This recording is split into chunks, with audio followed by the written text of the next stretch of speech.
All right, here we are, Caiden Hooks, 160-pound state qualifier. Olentangy, Berlin, just came off the mat. Hand is raised. Caiden, you're going to the state tournament. How do you feel?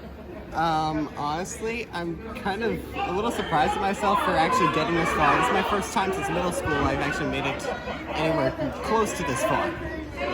Well, you're very humble, and I know you're being humble right now because there's a lot of hard work that's come into this. What kind of work have you put in to get you where you are right now? Oh well, it's been a lot of lifting during the summer. That's how I got bigger and stronger.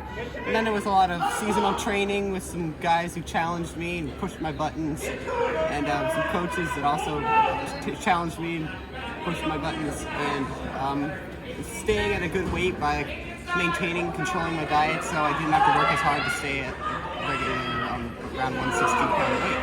Well, you're making it sound easy, and I've had the privilege of knowing you and watching you since you were just a little guy. And you know what? You're not so little anymore. No.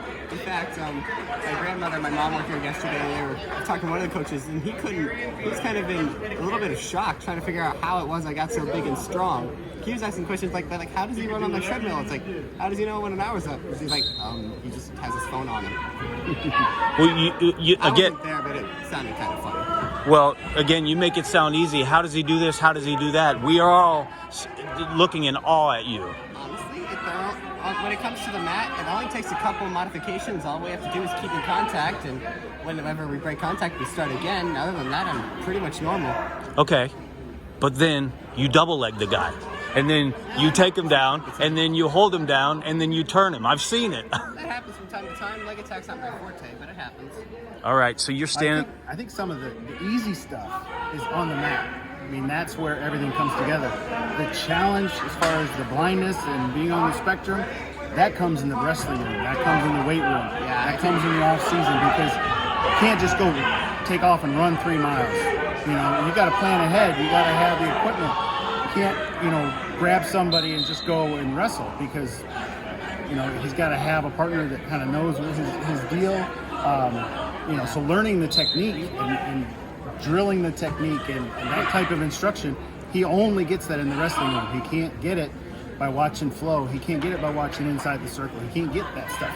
He can only get it in the practice room. Yeah, but we're blessed. So that's the tough part. Yeah, but we're blessed to have people who work with me. And you might remember Corey Hill from last year. Absolutely, state qualifier last year, 170 pounds. Yeah, but we got a weight set and a treadmill set up in our basement, and a pull-up bar and some tires in our yard. So over the last spring and summer during quarantine, he would come over every day or every other day and just work with me. So he helped me get bigger and stronger. So off-season training. Coaches obviously are going to have an impact on you. You're standing arm in arm with your father. Yeah. Who's been there along the way. And you know what? Let me interrupt you for a second. I said, can I grab an interview with you?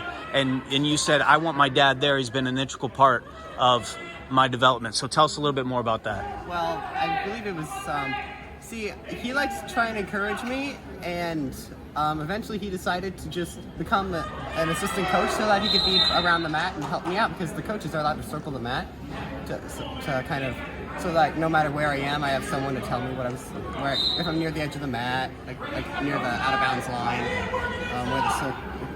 things like that. He wanted to be able to be a part of that, not just have to be a parent, because he wanted to be able to be there all the time instead of just whenever they allowed parents. And honestly, from there I've noticed I guess it comes with the job, volunteer coach. He's helping out with other people too, and he actually does a pretty good job. Honestly, he's been an OT for a while, but I think in my personal opinion, being an assistant coach has probably been one of the coolest and personally developing things he's ever done. It has been. You are the most challenging wrestler I've ever worked with, and the most rewarding wrestler I've ever worked with. Yeah. Well, Caiden, congratulations. I know it was a difficult road. Maybe it wasn't the exact road that most people would think that somebody would take to get to the state qualification. But at the end of the day, it's well-deserved. It's well-earned. You've put in the work, and you deserve to be right back here next weekend going for state placement championship. Yeah, some people lost. We weren't expecting to lose, and like some things happened we weren't expecting to happen. All of a sudden, I'm about to wrestle for third and fourth. Let's get the bronze and represent Berlin. Absolutely. Glory to God for this. All of this is all part of his plan. Prayed for this. Provided the open door for me to be able to wrestle my last match yesterday. And I suppose he opened the door for me to wrestle this coming match now. So I'm only here because of faith and belief in God, in Jesus Christ. So that's why I'm here now. Looking forward to seeing what else you have for us, Caiden. Congratulations. Thank you, sir. We're not done. We're not Not done yet. Not done yet.